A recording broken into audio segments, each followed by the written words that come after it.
அனைவருக்கும் வணக்கம். நீங்கள் நம்ம சேனலுக்கு புதுசுன்னா பக்கத்தில் இருக்கிற பெல் பட்டனை அமைத்தி சப்ஸ்கிரைப் பண்ணிக்கோங்க. தொடர்ந்து எல்லா வீடியோக்களையும் நீங்கள் பார்க்கலாம். ஆஹா, சட்டப்பட்டனெல்லாம் கழட்டி விட்றானே. பிரதர், இப்போ என்ன பேசிட்டேன்னு எந்திரிச்சு வந்து உடம்பெல்லாம் இப்படி முறுக்கி காட்டுறீங்க. உடம்ப உள்ள வைங்க. சரக்கடிக்கிற இடத்துல எதுக்காக சண்டைக்கு ஆயத்தமாகறீங்க? என்னது, எதுவுமே பேச மாட்டேங்கிறான். ஆஹா, சரக்கையே பார்க்குறான். ஆஹா, நம்மளை அடித்தவன் நம்ம ஆஃபையும் எடுத்து அடிச்சிருவானோ. வெளியில தான் அப்பப்போ ஒரு கிறுக்கன்ட்ட மாற்றமுன்னா இங்கேயும் மாட்டிக்கிட்டன ஐயா. பெப்பர் சிக்கன் வேற வர லேட் ஆகுது ஐயா. ப்ஷு, அம்மா, ஏங்க எதுக்குங்க நினச்சி நினச்சி அடிக்கிறீங்க? நினச்சேன், அடித்தேன். ஆமாம், அப்படி என்னத்தை நினச்சிங்க? ஏதாவது கட்டிங் கிட்டிங் வேணுமா? ப்ஷு, அம்மா, எப்பா ஆஃப் அடிக்கிறதுக்குள்ளே நம்மளை அடித்து ஆஃப் பண்ணிடுவான் போல இருக்குது ஐயா.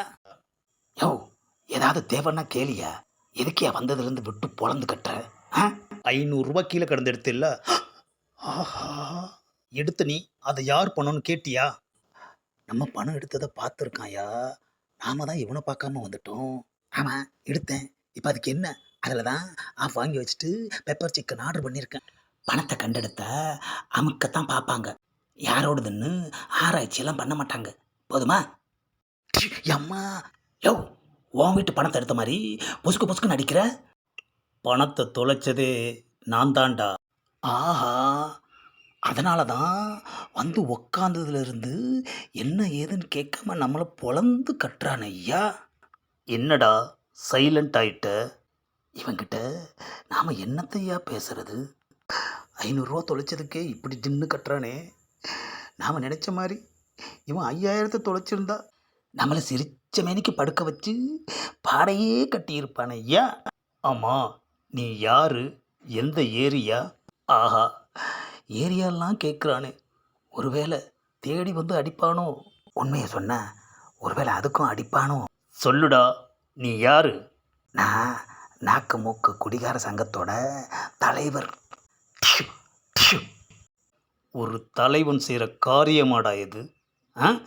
குடிக்கிறவங்களோட கஷ்டம் உனக்கு புரியாதா?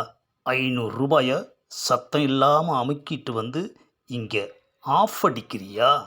ஆஹா, வழக்கம் போல் குவாட்டரே அடிச்சிருக்கலாம். ஆஃப் சொன்னது எவ்வளோ பெரிய தப்பாக போச்சு. உன்னை பார்த்தா தலைவன் மாதிரி தெரியலையே. நம்புங்க, அம்மா சத்தியமா நான் தான் தலைவன். ஏண்டா, அடுத்தவன் காசில் உனக்கு ஆஃபும் பெப்பர் சிக்கனும் கேட்குதா? இங்கே பாருங்க பிரதர், நீங்கள் இப்படி கண்டுபிடிச்சி தேடி வருவீங்கன்னு நான் கொஞ்சம் கூட எதிர்பார்க்கல. அதனால தான் ஆர்டர் பண்ணிட்டேன். நீ பணம் எடுத்தது கூட உன்னை மன்னிச்சிருவேண்டா. அப்பா, அது போதுங்க. வாங்கின ஆஃபில் ஆளுக்கு ஒரு குவார்ட்டர் அடிச்சுக்கலாம். ஏங்க, மன்னிச்சதுக்கப்புறம் எதுக்குங்க திருப்பியும் அடிக்கிறீங்க? ஆனால் எடுத்ததுக்கப்புறம் ஒரு டைலாக் விட்டியே, ஞாபகம் இருக்கா? என்ன டைலாக்கு? எனக்கு மறந்து போச்சு. அப்பா, ஞாபகம் வந்துருச்சு, ஞாபகம் வந்துருச்சு. இந்த பதிவை லைக் பண்ணுங்கள், ஷேர் பண்ணுங்கள், மறக்காமல் சப்ஸ்கிரைப் பண்ணுங்கள்.